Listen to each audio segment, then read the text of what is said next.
Good morning, everybody. Welcome. This is the last of our six-part education series. Today, we're looking at a public health approach to illegal drug use. I want to start by asking a fundamental question. How do we deal with illegal drugs in Canada? And the answer was best described in a piece of research that came out of the St. Paul's Center for Excellence folks, and they observed how we spend the money. Specifically, we spend 73% of our tax dollars on the enforcement approach when dealing with illegal drugs in our society. We spend 14% on treatment, 3% on prevention, and for those folks who are saying, why are you spending all that money on harm reduction? The answer is, we're not. We're spending about 3%, which is the tiniest piece of the pie. So most of the money goes where? It goes to cops, border guards, jailers, judges, the whole enforcement industry. We are talking billions of dollars. Specifically, Canadians in 2002 dollars spent $2.33 billion. If I was an American, I'd talk about the war on drugs. But no, I'm going to talk about what we're actually talking about. We're talking about the process of criminalizing drugs. We get awfully confused, and we blend in the media all the time three separate harms. We get confused of the harms from addiction, which get blended with the harms from drugs and the harms from drug prohibition itself. Let's talk first about the harms from addiction. What is addiction? Addiction is essentially out-of-control behavior. And when we go to the place of addiction, we tend to become socially disconnected. One of the repetitive themes through this presentation is addiction is an attachment disorder. When we go to the place of addiction, we can apply that experience to many different experiences, including drugs, sex, food, the internet, dangerous sports, and quite frankly, even shopping can be part of our addictive experience. And addiction is not simple. When we go to the place of addiction, it has something to do with a bio, psycho, social, spiritual, and environmental phenomenon. It's something to do with the body, the mind, our social context, our sense of meaning and purpose in life, and the environment around us are all part of the addictive experience. Any drug has the potential for harm or benefit depending on who's using it, what context, and what purpose. In the 1500s, Paracelsus, the father of modern medicine, said, all substances are poisons. There is none that is not a poison, and it's the right dose that differentiates poison from remedy. So let's look at the harms from drugs. Let's look at the pharmacology themselves and what the drugs can do. There's a toxicity effect to the extent to which the drug is harmful to the body. Some drugs are specifically harmful to fetuses, alcohol being the worst offender. We also get confused about the toxicity of heroin versus the toxicity of alcohol. More people die from alcohol, long-term chronic exposure, than from heroin, which is actually benign to the body if taken in pure dosages every single day. Another harm from drugs is overdose. If somebody dies from taking too much of a drug, then that's a problem as well. And certainly we do have an overdose death rate history in Vancouver that is completely unacceptable. I would also suggest that a large part of the overdose death rate has to do with context of use. People die from drugs often because of the context in which the drugs are taken.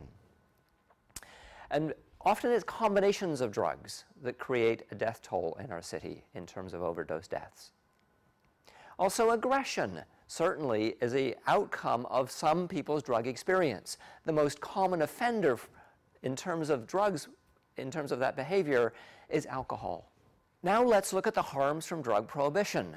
There are many harms with drug prohibition. There are health, ecological, criminal, policing, social, educational, economic, and political harms from drug prohibition. Let's go through those one at a time. What are the health problems with drug prohibition? People who purchase drugs do not know the dosage, the purity, and the contaminants, based on the fact that the folks that are involved with distributing these things have no regulatory controls on them at all. And money spent on drug prohibition is not money spent on health care. We have a limited pot of tax dollars. Given that we have X number of dollars in the pot, we have to be very, very vigilant how we're going to spend that money. And we need to spend it based on evidence, not based on fear. Policies based on fear-based sound bites don't work very well for us. We need to shift to have policies based on evidence. We didn't learn very much from our experience with alcohol prohibition. What we had widely available during alcohol prohibition was strong, concentrated, toxic alcohol. Why was it strong and concentrated? Because smugglers want small packages. And we see things like this: police probe drug murders.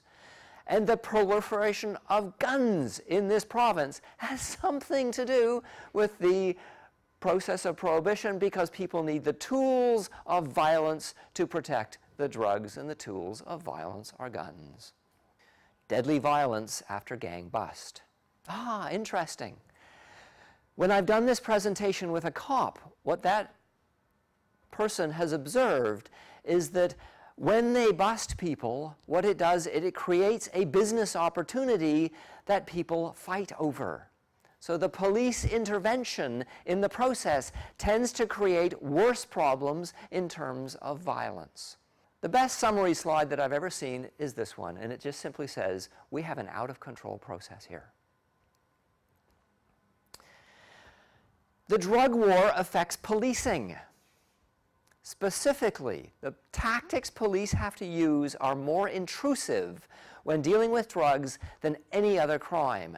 Body cavity searches do not exist with any other crime other than drugs, and that starts to change the police relationship with the public. And we need to be awfully vigilant about that. And there is an absolute epidemic of police corruption. And it's everywhere.